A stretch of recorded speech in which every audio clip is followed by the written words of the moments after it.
МИО ви дава достъп до много контакти с много компании. В същото време, ако завършите МИО, вие ще имате нужните умения да правите сделки и да обработвате документи с внос и износ.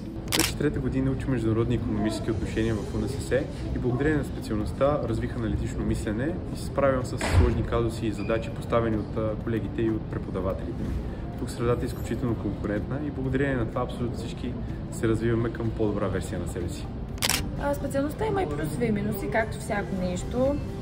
МИО е най-силната катедра на университета и най-желаната специалност за записване от първокурсниците.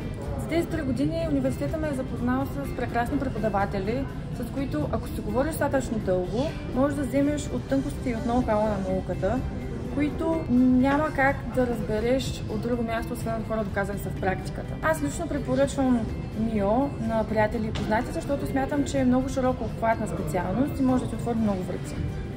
Международни икономически отношения представлява уникална възможност за мен да разширя познанията си в глобалната икономика и международната търговия. МИО е перфектният избор за всеки, който цели кариера на международната сцена и да допринесе за световната икономика. Международни икономически отношения е специалност, която дава възможност за развитие и успешна професионална реализация. Обучението включва засилено изучаване на 2 чужди езика, както и възможност за изучаване МИО на английски. Студентите от специалност МИО се реализират в международни компании в страната и чужбина. Благодарение на преподавателите от катедра МИО и бизнес придобих широки познания в сферата на международния бизнес, международните финанси и търговията.